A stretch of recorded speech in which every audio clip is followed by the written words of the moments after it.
حضرت عمر ابن عاص رضی اللہ تعالیٰ عنہ،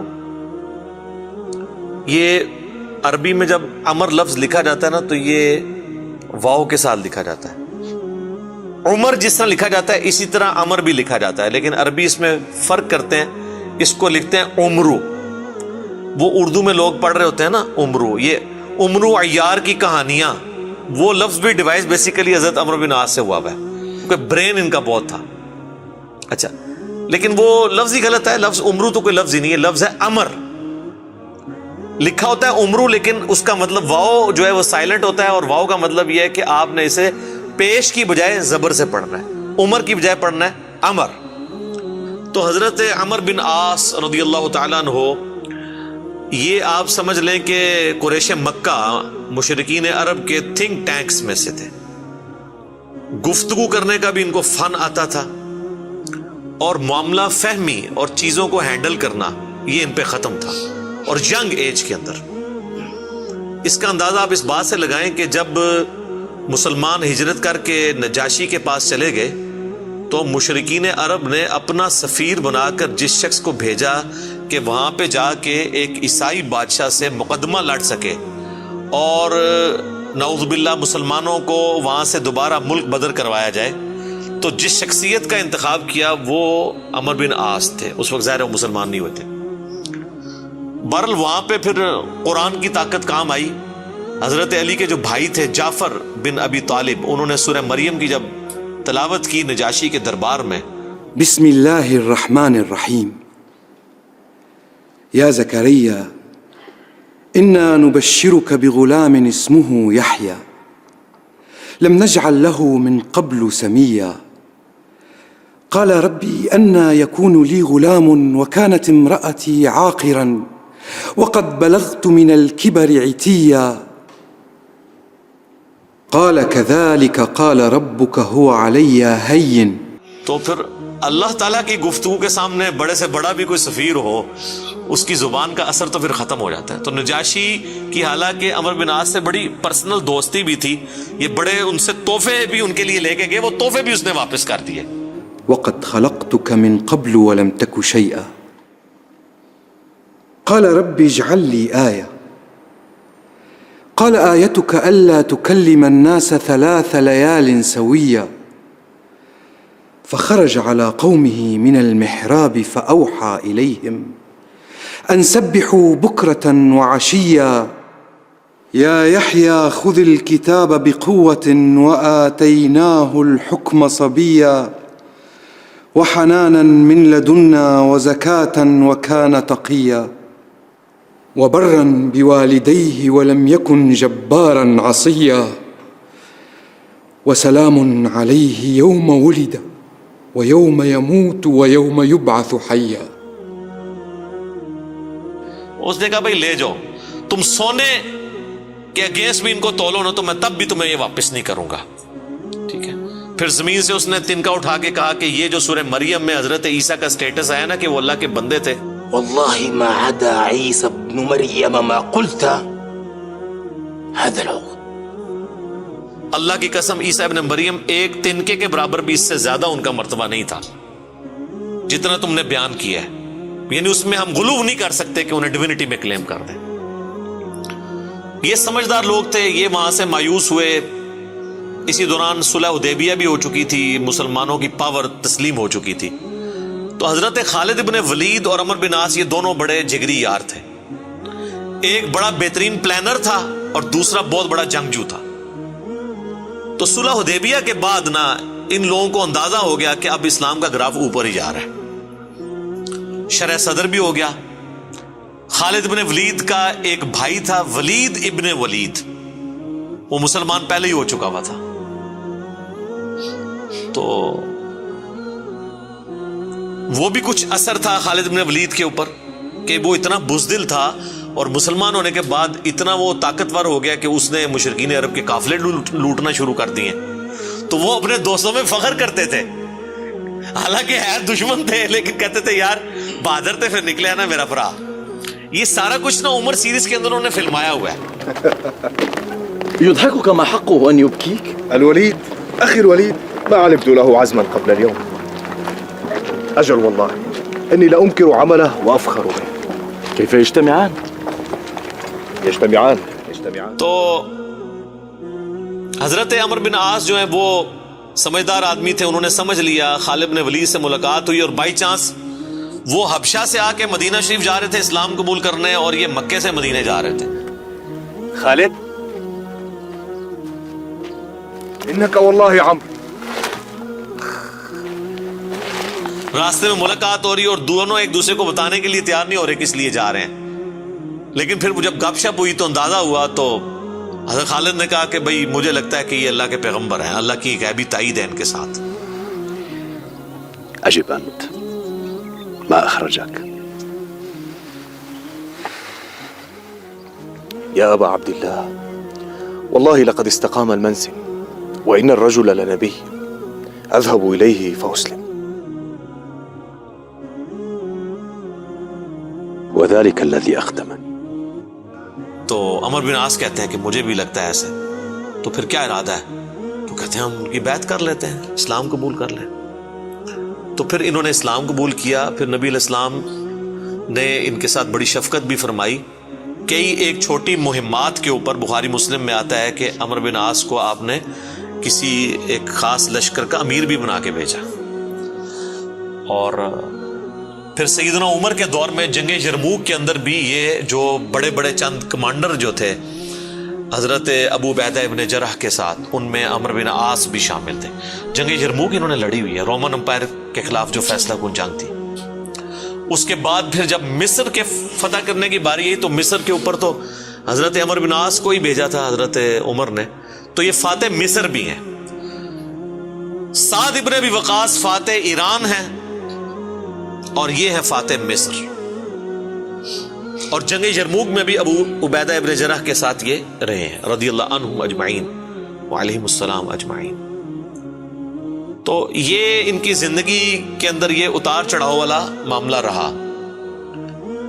لیکن پھر وقت گزرنے کے ساتھ پھر بعض اوقات انسان کے اوپر ایسے معاملات زندگی میں آ جاتے ہیں.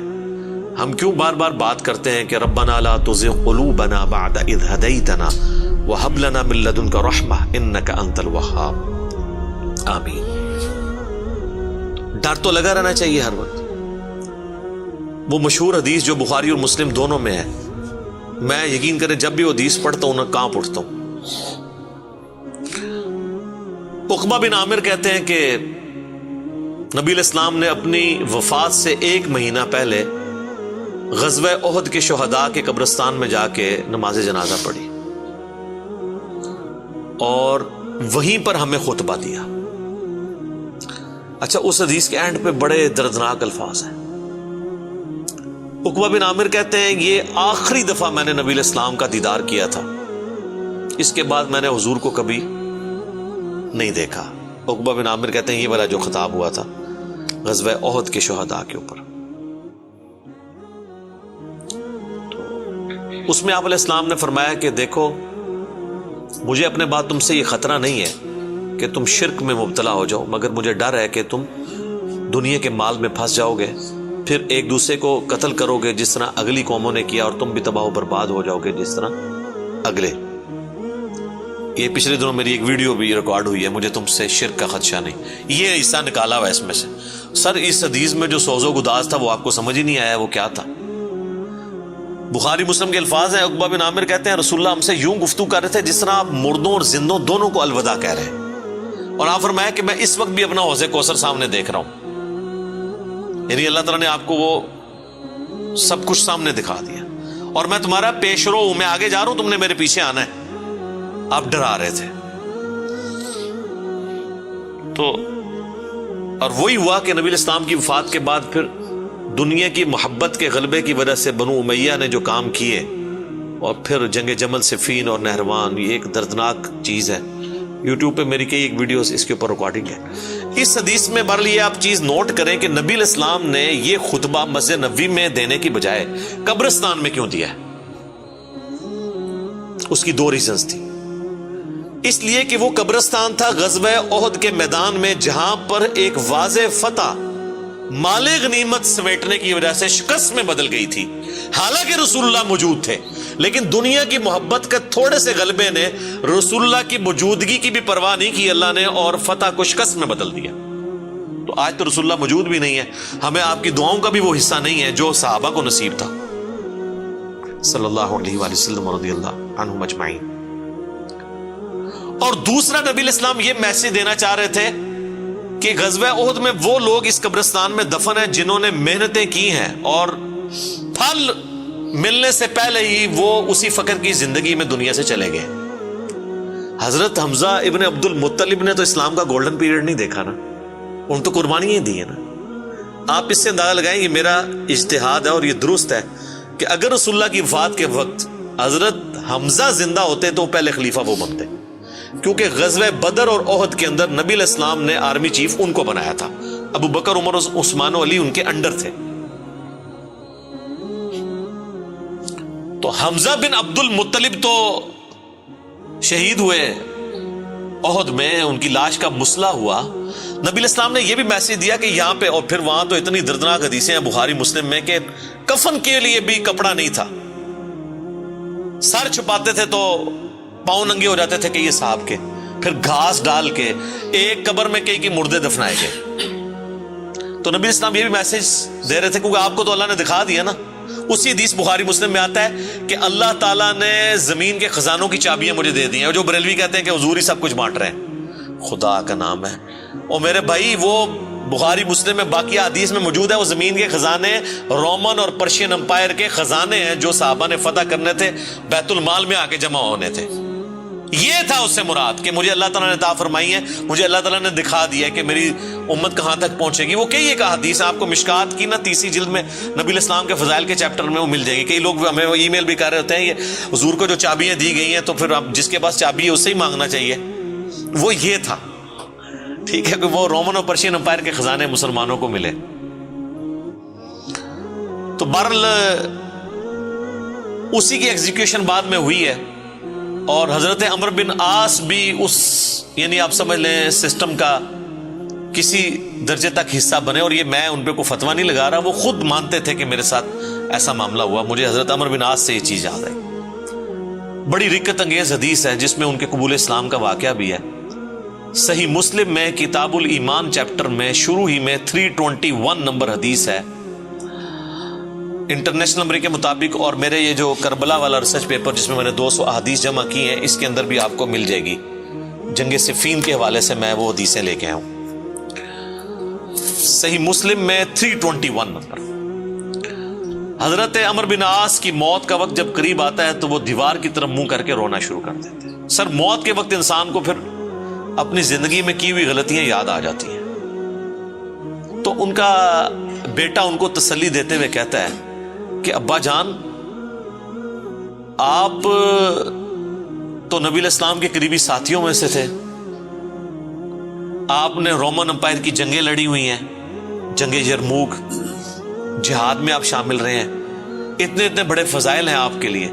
تو حضرت عمرو بن عاص اسے ٹوکتے ہیں، وہ کہتے ہیں کہ تم نے ایک فضیلت تو چھوڑ دی جو سب سے بھاری تھی ہمارے نزدیک، یعنی صحابی ہونے سے بھی بھاری فضیلت اس اعتبار سے، اور وہ ہے اس بات کی گواہی دینا کہ اللہ کے سوا کوئی معبود نہیں اور محمد اس کے رسول ہیں صلی اللہ علیہ وآلہ وسلم۔ تو انہوں نے کہا تم نے یہ چیز چھوڑ دی ہے، اصل چیز تو یہ ہے، ہاں جب یہ چیز حاصل ہو جائے پھر صحابی ظاہر ہے ایک بہت بڑی فضیلت ہے، لیکن صحابی بنتا ہی وہ ہے جو پہلے اس کلمے کا اقرار کرے۔ تو کہتے ہیں کہ اب وہ بیٹے کو وجہ بتاتے ہیں اپنے رونے کی، کہتے ہیں کہ بیٹا ایک وہ وقت تھا کہ مجھے رسول اللہ سے بڑی دشمنی تھی، نعوذ باللہ، اور میری زندگی کی سب سے بڑی خواہش تھی کہ اگر رسول اللہ صلی اللہ علیہ وآلہ وسلم کے بارے میں مجھے کوئی موقع ملے تو میں انہیں قتل کر دوں، نعوذ باللہ۔ میرا دل ان کے بغض سے بھرا ہوا تھا۔ اے میرے بیٹے، اگر میں اس وقت مر جاتا تو سیدھا جہنم میں جاتا، لیکن پھر اللہ تعالیٰ نے میرا سینہ اسلام کے لیے کھول دیا۔ رسول اللہ صلی اللہ علیہ وآلہ وسلم کی محبت میرے دل میں جاگزی ہوئی، اور وہ کہتے ہیں پھر مجھے اس دنیا میں رسول اللہ سے بڑھ کر کوئی محبوب نہیں تھا صلی اللہ علیہ وسلم۔ اور کہتے ہیں میرے بیٹے، پوری زندگی نبی علیہ السلام سے مجھے محبت اور عقیدت کا وہ لیول تھا کہ میں نے کبھی بھی آنکھ بھر کے حضور کے چہرے کی طرف نہیں دیکھا، اور اگر تم مجھ سے پوچھو نا کہ میں حضور کے چہرے کے خد و خال بیان کروں تو نہیں کر سکتا. میں نے زندگی میں حضور کی ادب کی وجہ سے کبھی آپ کے چہرے کو نگاہ بھر کے بھی نہیں دیکھا. اوئے ہوئے ہوئے.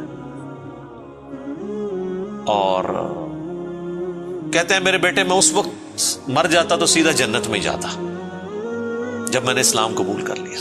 اور پھر وہ ساتھ بتاتے ہیں, کہتے ہیں میں جب اسلام قبول کرنے کے لیے گیا تو نبی علیہ السلام نے اپنا دایاں ہاتھ آگے بڑھایا تو میں نے بھی آگے بڑھا کے پیچھے کھینچ لیا, اور میں نے کہا یا رسول اللہ پہلے مجھے گارنٹی دیں کہ میرے پچھلے سارے گناہ معاف ہوں جو میں نے اسلام کے خلاف کیے ہیں.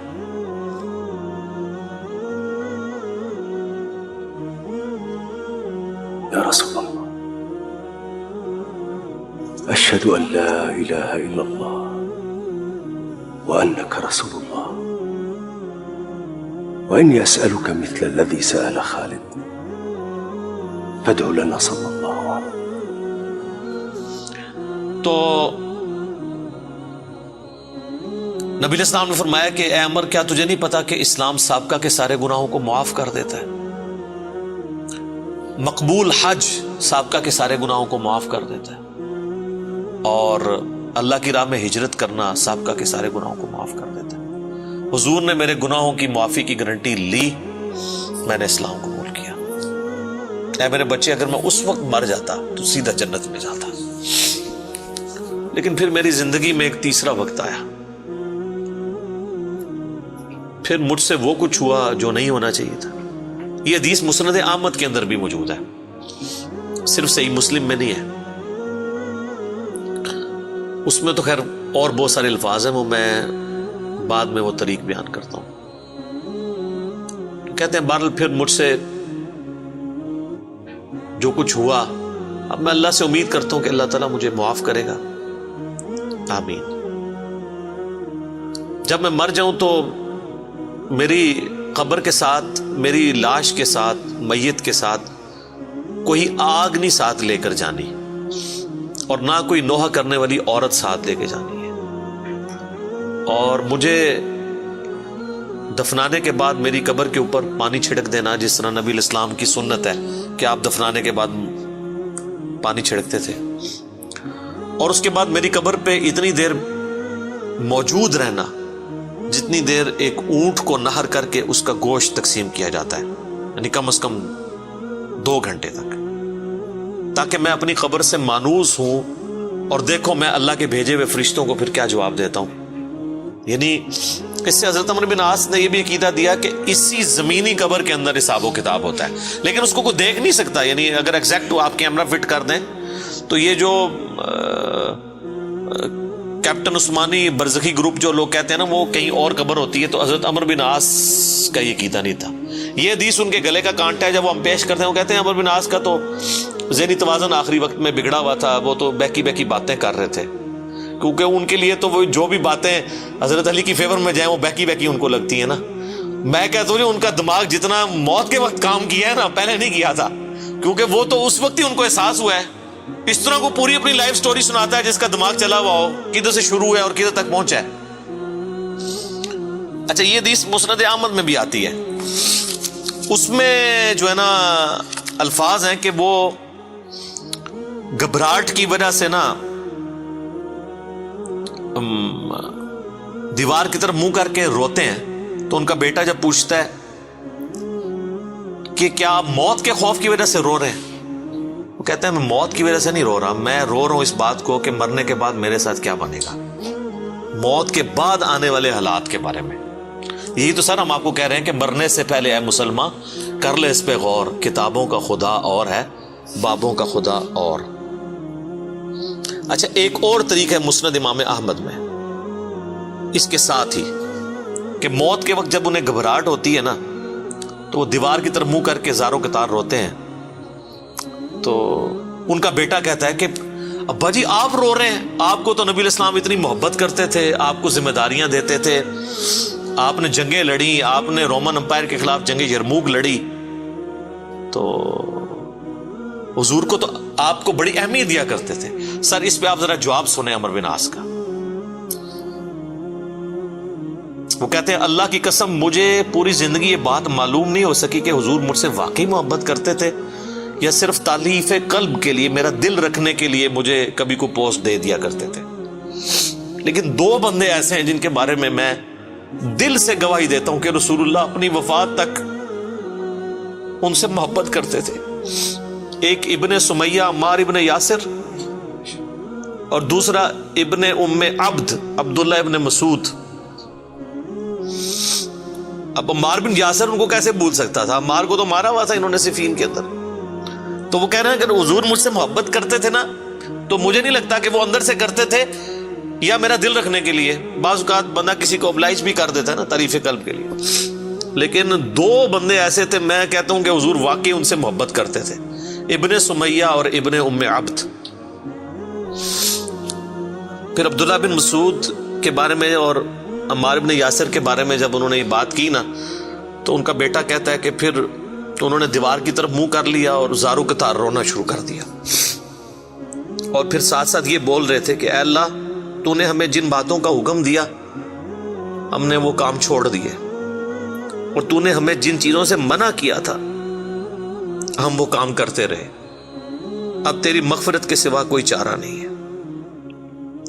اور پھر ان کا بیٹا کہتا ہے کہ بس یہی جملے وہ پڑھتے رہے کہ ان کی روح پرواز کر گئی. آخری ان کا کلام یہی تھا کہ اللہ، جو جن کاموں سے تو نے روکا وہ ہم کرتے رہے، اور جن چیزوں کا تو نے حکم دیا ہم اس کی مخالفت کرتے رہے، تیری مغفرت کے سوا کوئی چارہ نہیں ہے.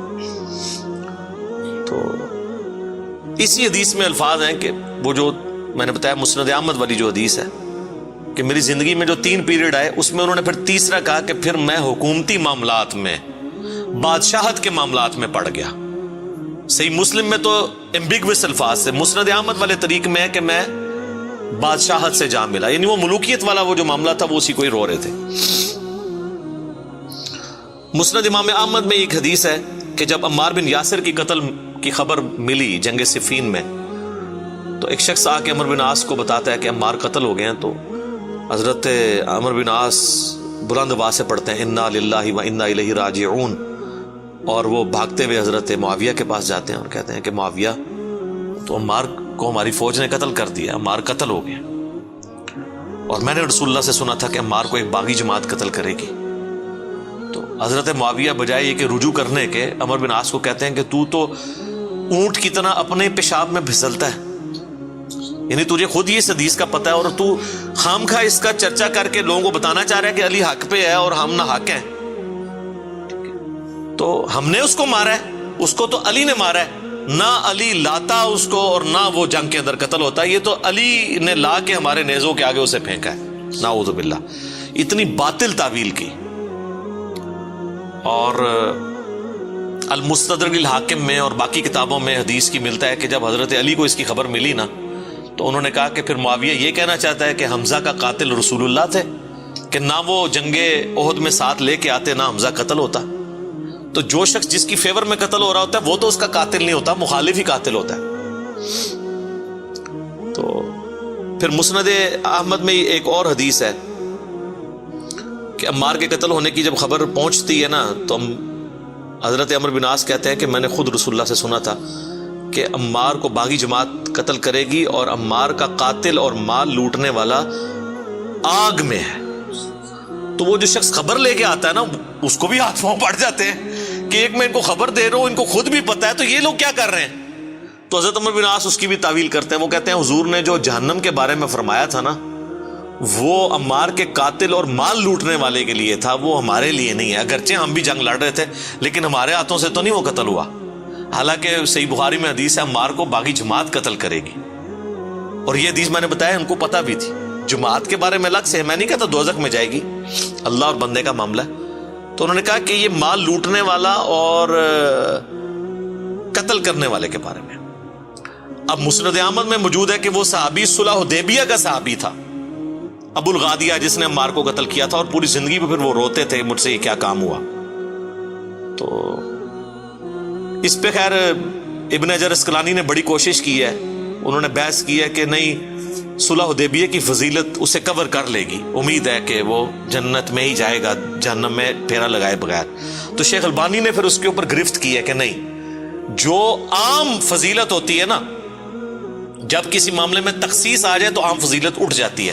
جب حضور نے فرما دیا نا کہ مار کا قاتل اور مال لوٹنے والا جہنم میں ہے، تو اب یہ ایک تخصیص آ گئی ہے. جب تخصیص آ جائے نا تو حکم عام اٹھ جاتا ہے اس شخص کے لیے. لہذا آپ یہ تعویل نہ کریں. شیخ البانی یعنی انہوں نے حق گوئی کا مظاہرہ کیا. بہرحال یہ اللہ اور بندے کا معاملہ ہے، ہم کوئی کسی کی آخرت کا فیصلہ نہیں کرتے. بہرحال یہ حقیقت ہے کہ حضرت علی اپنی وفات تک ان لوگوں سے ناراض رہے ہیں. المصنف ابن ابی شیبہ میں موجود ہے. تابعی کہتے ہیں ہم نے حضرت علی کے پیچھے نماز میں قنوت نازلہ پڑھی ہے. حضرت علی قنوت نازلہ میں پڑھتے تھے اللہم علیک بمعاویۃ و اشیاعہ و عمر ابن عاص و اشیاعہ و ابا سلمی و اشیاعہ. اس میں عمر بن عاص کا بھی نام ہے. اے اللہ معاویہ کے شیعہ اور معاویہ اور اس کے شیعہ کو برباد کر، عمر بن عاص اور ان کے شیعہ کو برباد کر. یہ حضرت علی قنوت نازلہ پڑھا کرتے تھے. اچھا انہوں نے اردو میں ترجمہ کیا ہے اے اللہ معاویہ اور اس کے شیعہ کو سنبھال لے. اب کیسا لفظ استعمال؟ لفظ آتا ہے نپٹ لے. وہ آپ کہیں گے سنبھال مطلب ہے کہ انہوں نے سام، تو وہ تعویل کریں گے. تو میں نے اس لیے ترجمہ کیا تباہ و برباد کر، کیونکہ یہ علیکہ کے ساتھ جب بات کی جاتی ہے نا تو یہ آپ قنوت نازلہ پڑھ رہے ہوتے ہیں نا یہود و نصارہ کے اوپر بھی، تو اس میں بھی اللہم علیکہ یہ تو نہیں تھا ان کو سنبھال لے. سنبھال لیتے سانو ہی اللہ سانو سنبھال رہا تھے یار. تو وہ ترجمہ ایسا کرتے ہیں کہ وہ اس کو نا بدل دیتے ہیں. بہرحال آج کی ڈیٹ میں ہم تو یہی کہیں گے کہ حضرت عمر بن عاص رضی اللہ تعالیٰ عنہ کا موت کے وقت رونا اور اللہ کی طرف رجوع لانا، اللہ تعالیٰ ان کی غلطیوں کا کفارہ اس کو بنائے. باقی انشاءاللہ تعالیٰ ایک تو چیز ہے، حضرت عمر بن عاص کے لیے مجھے مولا علی سے ایک گارنٹی مل گئی ہے. مصنف ابن ابی شیبہ میں موجود ہے کہ اہل صفین کے بارے میں جب مولا علی سے پوچھا گیا تو انہوں نے کہا کہ میں امید کرتا ہوں کہ میری طرف سے شہید ہونے والے تو جنتی ہیں ہی ہیں، میرے مخالفین بھی جنتی ہیں. پھر قیامت والے دن اللہ کی بارگاہ میں معاملہ میرے اور معاویہ کے درمیان طے ہوگا. تو میرے خیال ہے حضرت عمر بن عاص کو مولا علی نے پھر قنوت نازلہ کے بعد یہ فرما کے نکال دیا، اور آپ دیکھ لیں وہ روئے بھی بہت ہیں آخری وقت میں. میں ویسے جب بھی یہ حدیث پڑھتا ہوں پھر عمر بن عاص کے لیے میرا دل نرم ہو جاتا ہے کہ انہوں نے مرنے سے پہلے اللہ کی طرف رجوع لائے ہیں رضی اللہ تعالیٰ عنہ وعلیہ السلام. اذانیں شروع ہو جاتی ہیں، بقیہ کے سوالات انشاءاللہ اذان کے وقفے کے بعد انشاءاللہ.